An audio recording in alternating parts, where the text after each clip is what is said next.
everyone. Welcome to episode 2 of the Indian Diaspora podcast, brought to you by the Foundation for Critical Choices of India, the Netherlands. Today, I would like to bring to you our very own founder and present emeritus, Mr. Labhaya Lakhina. Mr. Lakhina was born in Lahore, British India in 1939. He came to the Netherlands in 1963 and has made it his home ever since then. He is probably one of the most iconic community leaders from the Indian diaspora in the Netherlands. Now, Mr. Lakhina is the former chairman of the Global Organization of People of Indian Origin. He is the recipient of the Pravasi Bharatiya Puraskar Award in 2009, conferred to him by the President of India, Her Excellency Pratibha Patil, in acknowledgement of his exceptional and meritorious contribution in the field of community service. He was also bestowed upon the Royal Honorary title, Knight in the Order of Orange-Nassau by Her Majesty Queen Beatrix of the Netherlands. He has been the founder of many organizations such as the Foundation for Critical Choice of India, Foundation for the Indian Diaspora Europe, Netherlands, India Chamber of Commerce and Trade, and the list can go on and on. So I would kindly request you to please see the link below with the description and to learn more about his life. In today's episode, we aim to focus on his insights on the power and potential of the Indian diaspora in context to global level and then European level and locally, for example, in the Netherlands, in transforming India towards a developing nation in the years to come. Mr. Lakhina, thank you very much for coming today and thank you for your time. Welcome to the podcast. I would like to start with a very generic question. Like they say, Indians leave India, but India does not leave Indians. Where do you think we get this drive? How is it that we are so passionate about our country and we want to keep doing things for India? And keeping that as a background, where do you get this drive from? Looking at your body of work, where is this energy coming from? A very good question. When people talk about India, most of the people are thinking of geographical India, which is a part of Asia. But there is another level of India which is very important in this context, and that is the value system of India. Indians are born in that atmosphere, and when they are growing up unknowingly with that value system, because the value system is a part of the society. It works in the family, it works in the school, it works in the bazaar, everywhere. So Indians grow up with that value system, which becomes a crucial part of their life. So then when they are grown up, or they migrate to other countries, or they are working their own activities in their specialized area, at the back of all that is the basic value system of India, which affects their thinking, which affects their activities. So I, as a person born and brought up in India, grew up with the same value system, and I'm very, very passionate about my association with India. I often describe myself as educated as an economist, professionally a serial entrepreneur, but largely very passionate about service to India and the service to society. And that has been with me throughout my life, and that has become a part of the motivation which takes me along. Thank you, Mr. Lakhina, for a very nice answer.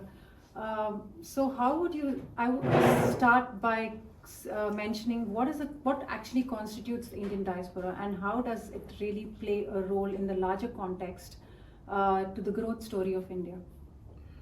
This is a very important question for me, because I have been part of the Indian diaspora for more than 60 years. I have lived outside India for a very long time, and therefore I have grown up in my later years as an Indian diaspora, and I have played a very active role in seeing, in visualizing the potential of Indian diaspora, what they can do for themselves and what they can do for the country where they come from, what they can do for the countries in which they are living. And that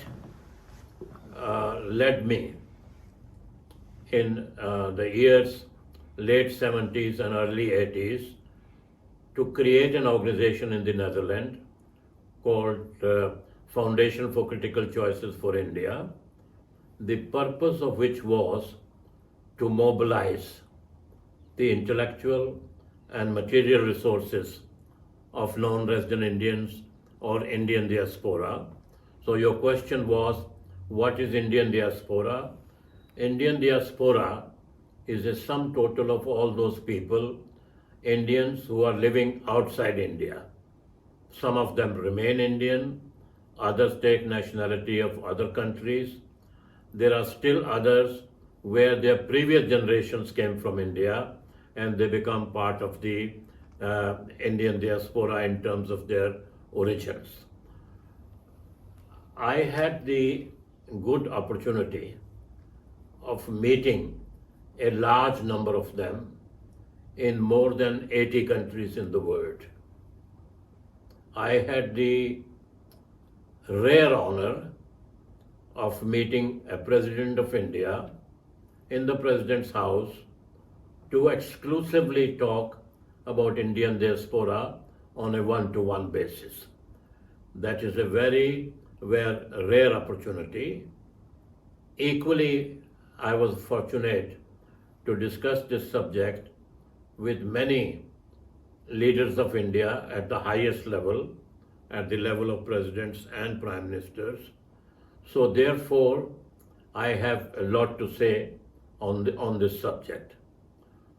As we proceed further, I suppose you will be raising some questions about what is their power, what they have done, and what can be expected from them. Maybe we can start with, as you mentioned, the FCCI. So where it's a diaspora community that works for the betterment of India. So are there some examples that you can share where it has actually contributed and there has been an impact? First of all, I would start by saying that Indian diaspora is a very great national asset for India. It's a very unique phenomenon which one must appreciate, which happens rarely in history. First of all, there are nearly 35 million people of Indian origin living outside India. It's a very large number, and this number is growing every year. Secondly, they are spread throughout the world. There would be hardly any country where you will not find members of the Indian diaspora. And talking about their achievements, they are very, very visible now. In the beginning, one had to make some effort. Now one doesn't need to make an effort. It's a unique phenomena that people of Indian origin have risen to the level of becoming presidents of other country, prime ministers of other country, members of parliament in other country, heads of universities, and heads of outstanding global companies. One can give numerous examples. One can talk about Apple, one can talk about Microsoft, one can talk about the World Bank. The head is an Indian, the Prime Minister of UK is of Indian origin. And these are not the only example. One could keep on multiplying their numbers. In whatever field of activity they are, whether as students or as scholars or working as engineers, their achievements have become so visible that it's no longer a matter of open discussion. It's a fact. The real question is, what can they do in the future? Yes, true. So are they? So now we discussed about politics. So we know that you discussed about politics. So we know that there are a lot of political people that who are around the world who have actually made an impact, and that has translated into better international relationship with India. So coming to different sectors like education or technology or soft power like cultural power, is there also an impact globally that has translated into betterment of India? The impact globally is also visible and growing. One can talk about, for example, yoga, and you have International Day of Yoga, which is celebrated throughout the world as an initiative taken by India, adopted by the United Nations, and now celebrated every year. There are tens of thousands of schools throughout the world for yoga alone. I think one can multiply. When one takes about Indian diaspora, their most outstanding quality now is that they have developed a network in most of the countries, whether the network is political or social or educational or in technology or in networking, which can be firstly very useful to them, secondly useful to the countries in which they are living, and ultimately very, very useful to India. One can take many examples. The nuclear deal between the United States and India, the Indian diaspora in the United States played an outstanding role in ushering that in. One can think of a situation like the Irish became very powerful in American politics, like the Jews are very important in America, where they are able to influence American policy towards Israel. They are able to influence American policies towards Europe. Indians in America now have reached a situation where they are financially very powerful, where they are politically highly placed.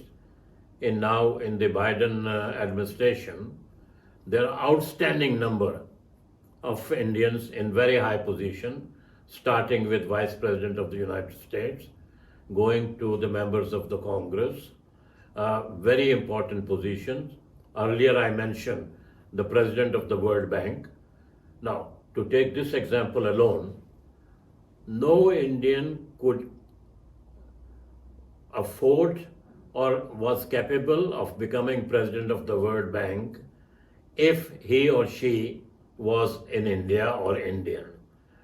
Because the reason being, as of now, that position is exclusively in the hands of America. And for a person of Indian origin, Mr. Baga, to be elected as a president is simply because he is a part of Indian diaspora. And there is not only him, there are people in the Monetary Fund, the chief economist of the Monetary Fund, and in the World Bank, other institutions. People are getting these opportunities because they are in that position. Because a friend of mine was of Indian origin, living in the Netherlands, earlier a member of our foundation, was working for the European Space Institution here, and that is because he was Canadian. He came here some 60 years ago. 60 years ago, India was not recognized as a space power. So lots and lots of people are getting that opportunity because they are members of the Indian diaspora and because they have established their credentials. Yes. Their credentials alone. Mr. Baga is selected because of his outstanding qualities. He was earlier head of the MasterCard. He was earlier head. So all these things have been proven. So other Indians who, by living in the United States or living in various parts of other countries, have proven their merit. And I would like that you ask me a question. What is it that makes Indians so outstanding as to be able to do kind of things which I have described? So, yes, what is it then? What do you feel that, why are we so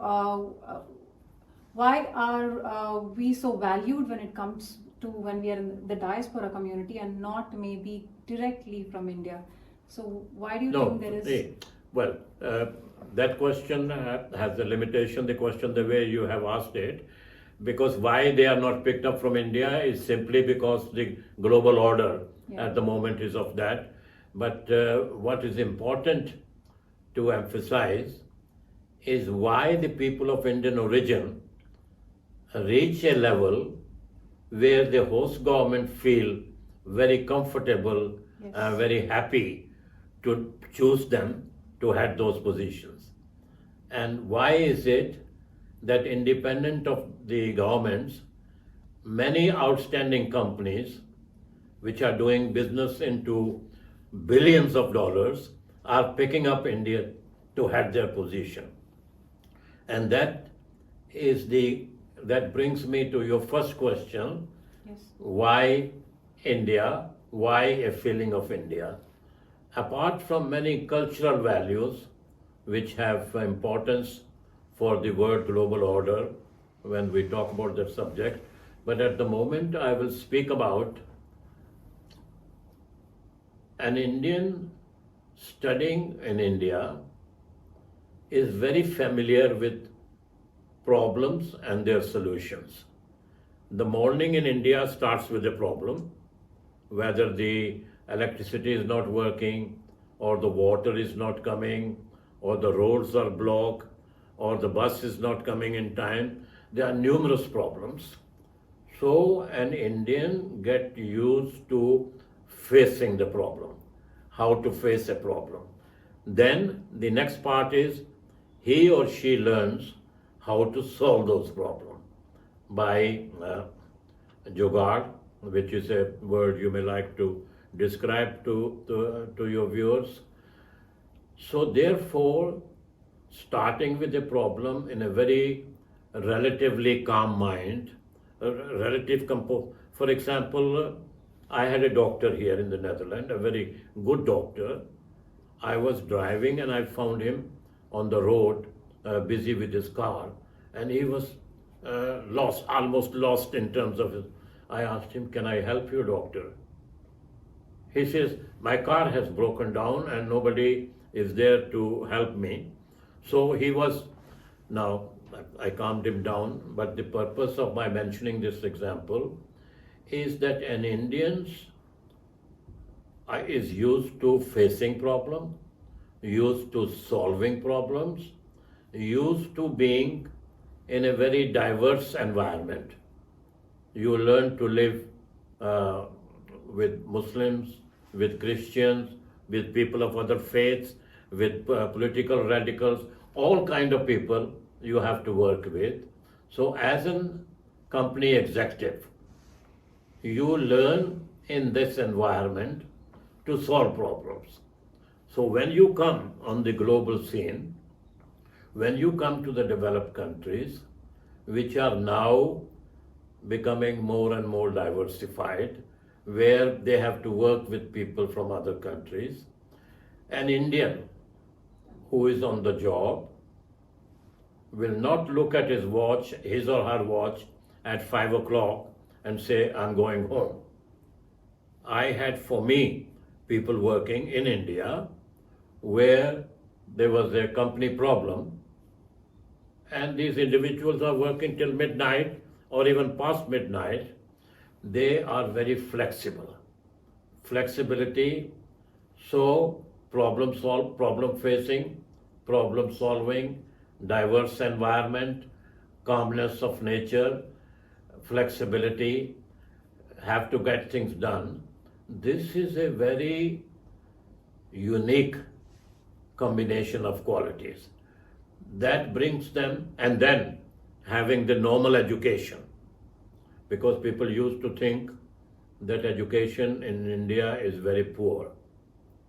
Now, there are many ways in which it may be so, but when you look at the good examples of education in India, Indians coming out of India are more than a match for people of the same class, in the same rank, in competing with them. So therefore, with people coming from IITs, IIMs, and with all the other qualities which I have mentioned, puts them in a very unique position, and that I believe is very, very important for India for the future.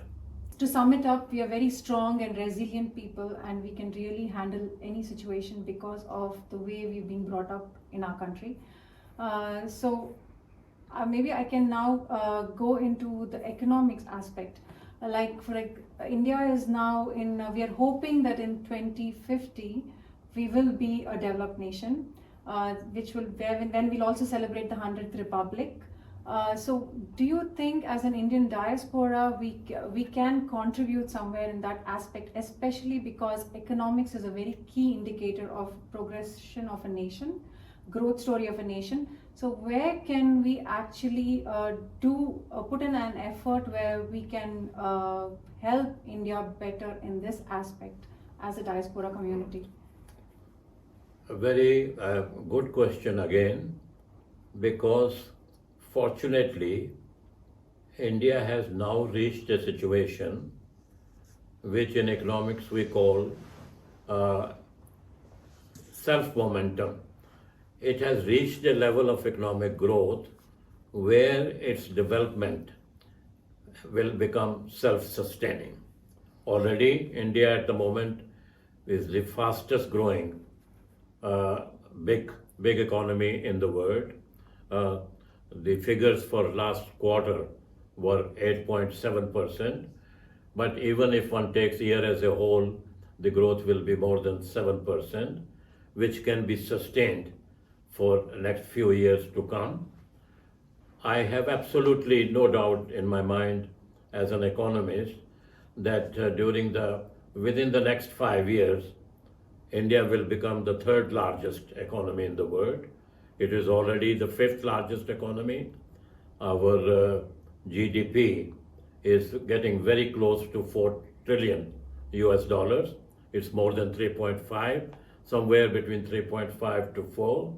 And within the 5 years, it will cross Germany, it will cross Japan, and will become the third largest economy. Your question is, where can the Indian diaspora contribute in it? Indian diaspora has done it, is doing it now, and can do a lot more in the future. There are several areas.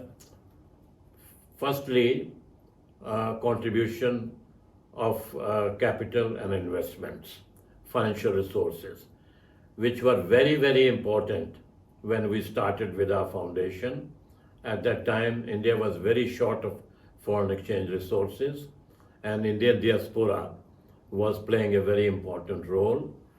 The contribution of Indian diaspora to India every year from remittances alone is now more than $100 billion US, which is nearly 2.5% or 3% of India's total contribution coming from anywhere. So first is the contribution, but this is not the only thing. This is the direct remittances. But apart from that, now investments going from the Indian diaspora, directly from them, but indirectly. Think of Apple investment in India, think of Microsoft investments in India. All these are being influenced by the Indians who are playing a role in their company. Not that they are doing a special favor to India, they have built up a system in which it is useful for both. It is useful for India it is useful for their company, it is useful for their careers. So first is the contribution in money. Second, very, very important contribution is in networking. So when the head of the company says India is a good place to invest, firstly, he or she can decide. Secondly, it's easy for them to influence their colleagues. It is easy to influence the society. It is easy for them because they are so, these companies are so powerful in America, for example, that they can influence the government policy. They can force or persuade the government to think in that direction. Think of exports. Earlier in the years, Indian Diaspora was responsible for developing IT related services from India, garment exports from India, jewelry exports from India, carpets from India. All these things are creations of members of Indian Diaspora. Think of one company called Haldiram. Now, Haldiram products are sold all over the world. Why? Because of Indian Diaspora. And member of the Indian Diaspora wants a samosa or want an Indian dish, and Haldiram has seen to it, and now there are going to be more and more Haldirams. So Indian Diaspora is a market of 35 million people, which is bigger than many countries of the world. If you take many countries in Europe, I think most of them will be, except for few, most of them will be smaller than 35 million. So 35 million people of Indian origin is a very strong, powerful group for whether it is basmati rice, or it is Indian jewelry, or it is Indian saris, or Indian clothes, or whatever you can find, say in a major city in India, you can find in London. In London you can find everything. Similarly, in New Jersey in America, you can find everything you can find in a major metropolis of India. So, and that market is not only market of Indian Diaspora, they are making our products familiar to the local population. They are creating an environment. For example, the number of Indian drugs in terms of medicines coming to the developed countries, including the Netherlands, is outstanding. You may have all seen the Indian medicines coming. So one can speak a lot about networking, about marketing, about export promotion from those countries. And ultimately, the way I visualize it, in let's say next 10 to 20 years, Indian Diaspora will become, and I'm daring to say something, will become the decision makers. They will become part of the decision makers, along with, as a Vice President of America, the person has something to say and something to do.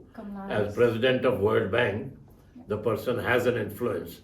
So their positions are becoming so powerful that they will become decision makers, and that then ultimately you have reached the pinnacle.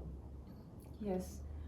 You gave a wonderful and elaborate description of the economics, politics, technology, and also culture. What are the other sectors that you really see that where we can really contribute so that, again, to make India a better place in the world? One can pick up, let me first pick up one important area where the Foundation for Critical Choices has already done work, that is in building the global world order. Global world order is at the moment in a situation which is highly divided between the Western world, USA and NATO powers, and the Russian group including the Chinese. and they don't have a direct meeting ground. They are opposed to each other strongly, and the war in Ukraine has worsened the situation. Atmosphere has become hostile in the Western world towards Russia, and therefore a conflict situation has increased very much. We need to bring these things together. India happens to be in a fortunate position, which has good relations with the West, which has equally good relations with Russia. The Russians are willing to put trust in India, and Europeans, to some extent, and America are largely seeing India not as an adverse power, not as a hostile power, but as a kind of consensus builder. We take the two bodies together. This is something very long term, because the world order doesn't change quickly. So I'm giving a very long term scenario where India will be able to bring the two sides closer together by slowly giving up their hard positions. Unless they give up their hard position, United Nations cannot be very effective in doing its main work, that is to bring peace to the world. Slowly and slowly, like we built it up, if you refer to that conference, a kind of compromise solution, a kind of consensus builder. So you will see India, firstly, because it's a growing economic power, therefore the world has to take notice. A fifth economic power in the world cannot be ignored, and third biggest power can definitely not be ignored. Plus our value system, plus our Indian diaspora in good positions, I think India has a very important role to play in building the world order. Mr. Lakhina, you spoke a lot about how Indian diaspora can impact a lot of things, aspects when it comes to globally, to make India more powerful and to get its potential out. So let's come now to Europe. So where do you think Europe stands? Where do you think the Indian diaspora in the Europe stands, and where can the diaspora community actually contribute? What sectors would you suggest that we should really focus on to show the potential of India ahead?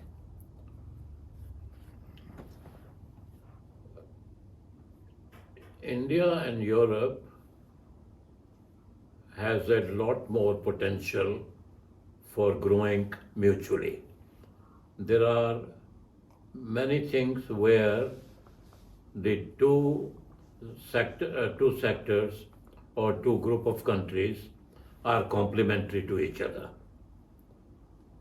India is a large market, a market of 1.4 billion people. Europe, the population is declining over a period of time, which is creating a number of problems. Therefore, Europe needs markets, Europe needs manpower, Europe needs other complementary resources which India is able to provide. On the other hand, many small companies in Europe have technologies. Those technologies are very good, but to develop them on the global scale, you need trained manpower, which is in very short supply in Europe. You need reasonably payable manpower cost, which Europe doesn't have. You need a large market to support those technologies. India has all of them. So India is able to help in research and development. India is able to provide a market. India is able to scale up the technology at a lower cost. So there is a very strong, mutually beneficial possibility between Europe and India that is on a global scale.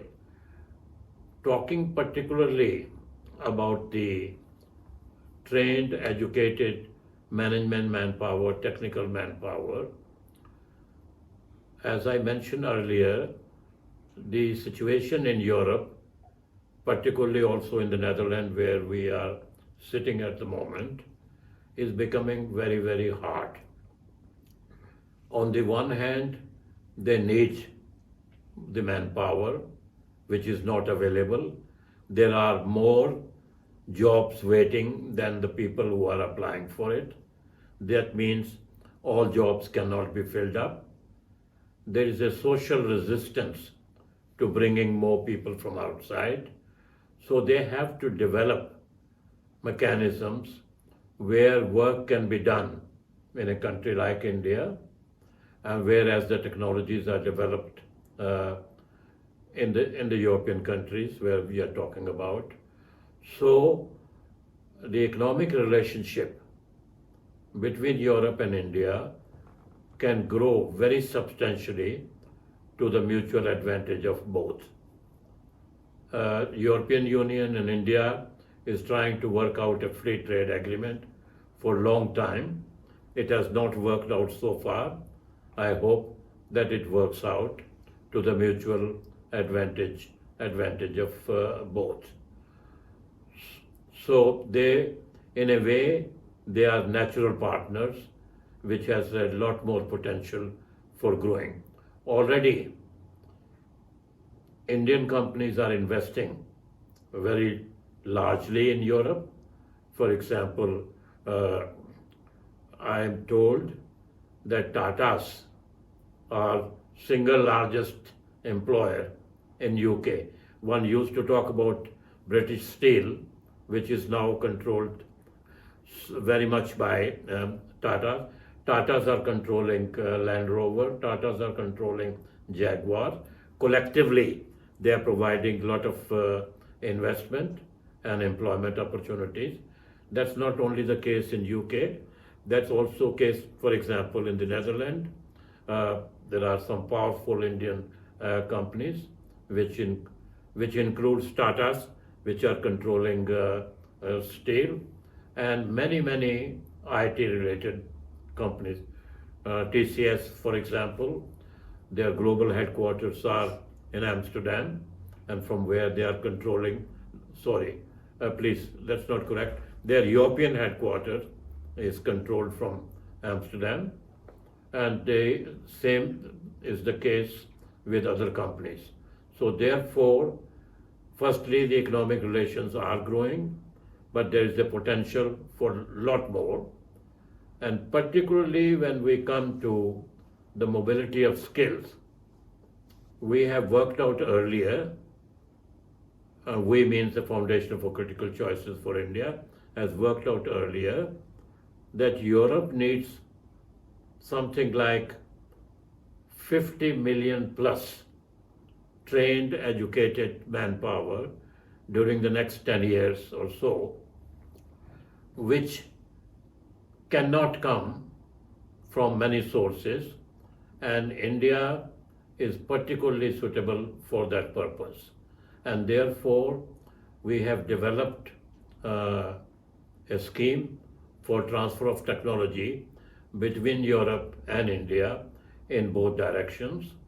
And Indian IT workers are coming into Europe on a continuous basis, and with little more understanding and free will on both sides, one can work out a scheme where Indians in India are particularly educated in accordance with the needs of the European society, their companies, and given education according to their needs, not only the normal education, but also a cultural education, including the languages. For example, Dutch can be taught to those students. They will be both willing and capable of doing that. So that scheme is in direction of fulfilling the mobility of skills on both sides. I think one of the best examples was by France. Recently, the French president mentioned that he has this mobility of skills plan for Indians where he wants to recruit about 30,000 students, if I'm right, every year. Yeah, that's a good France. example. Yeah. Another very good example, Chancellor of Germany goes to India, speaks to Indian universities and says directly in these words, which I'm going to repeat, please come to Germany, we need you. Yeah. Very nice. So the largest Indian diaspora in Europe is in the Netherlands, where you and I reside. So maybe to conclude on the diaspora aspect, how do you think we in the Netherlands can really contribute, and are there some sectors or role that we can play for India and also for this country for that matter? Yeah, first of all, the Indian diaspora in the Netherlands is of two kinds, those who are coming from India and those who have come from Suriname. So roughly 200,000 are from Suriname and about 65,000 are those coming from India directly. Those who are coming from India directly now largely are in the highly educated trained sector in science and technology, and they are coming in numbers, and they are not resisted, they are not opposed, they are in fact welcome because they are required by the Dutch society. So that important role they are playing.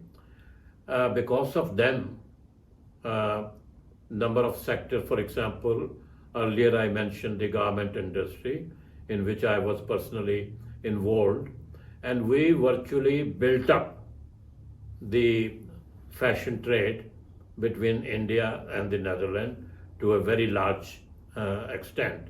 And the similar is the case in case of diamonds between India and Belgium and India and the Netherlands. So the trade between the two countries has grown very much over the years, starting from very humble amounts, but it is still at a level which is much below the potential, where both sides can play a role. The potential for economic growth is on both sides very good. Many Dutch companies have technology in water, technology in waste management, technology in logistics, which are very important for India. India can learn a lot. And in fact, if India gets the crucial part of those technologies, the Indians are capable of building it and scaling it up on a large scale. The Netherlands has already played a very important role in boosting milk technology in India. India is now the largest producer of milk in the world, and that is to a great extent in the support which Netherlands had given to India in the earlier years, called White Revolution, and that was revolution relating to milk.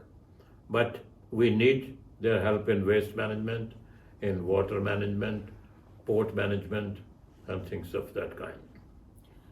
For about 6 decades, you have been working in the public life, and even at this age, you actually proposed to us about doing the YouTube channel.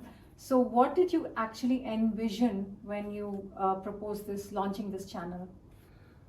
So it's a kind of, let's say, inner hunger to do more, and over the period of time, earlier on when I saw my own success and the success of others, members of the Indian Diaspora, that is when I thought that creating an institution like the Foundation for Critical Choices, that if you pick up a small group of people who are dedicated.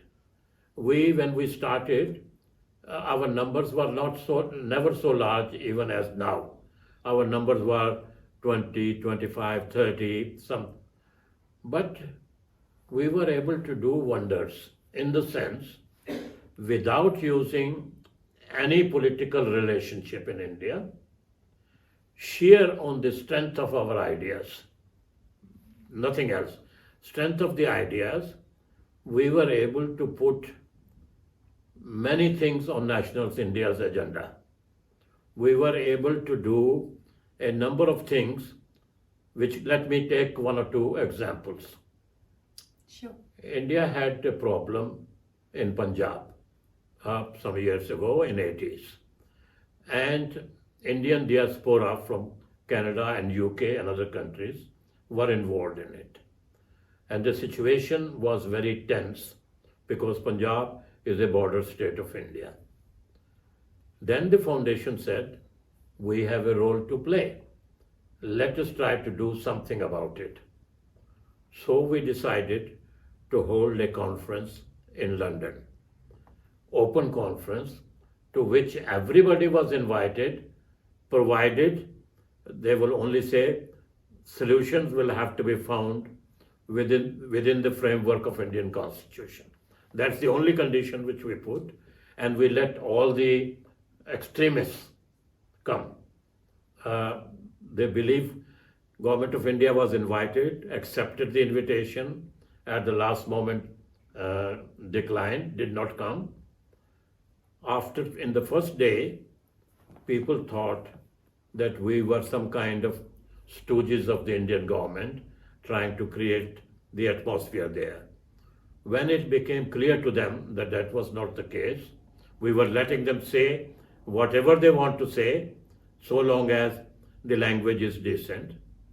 On the second day, we made them sign a kind of oath of allegiance to India, and we issued a public statement offering a solution to Punjab problem, in which we gave 10 points in that one, which we released to the press in the month of April that year, and we sent a copy of that to the Prime Minister of India in April itself, on the same day or next day. Finally, in July, agreement was signed between the Indian Prime Minister and the Sikh leader from Punjab, an agreement to the solution of the problem. 8 of our 10 points were part of that agreement. Now, we cannot say that they copied from us, but we can certainly say that we were thinking on the right lines. 7, 8 points were part of the same which we have given to the Prime Minister in advance. If you are putting... Now, that's to give you an example where a difference can be made. So that, and the foundation did a number of other things. Foundation appeared, now this may be news for both of you, we appeared before the Indian Parliament to plead a case for Indian Diaspora, to make a case for dual nationality. Schengen, this OCI card, etc., are results of the earlier efforts we have made.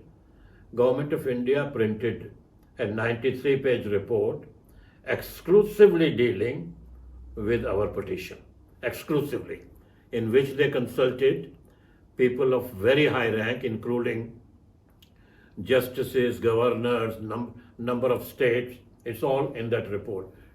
Then we pleaded at that time, Indian Diaspora investing in Indian shares was very difficult, very, very difficult. So we persuaded the Finance Minister of India to, now the process is so easy.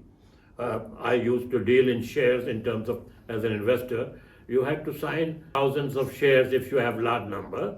Now it's all digital, it can all be done here. You can buy and you can sell shares with one phone call. At that time was not possible.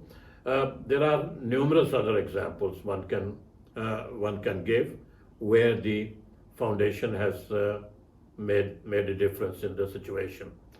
an ambassador for diaspora was a suggestion of the foundation.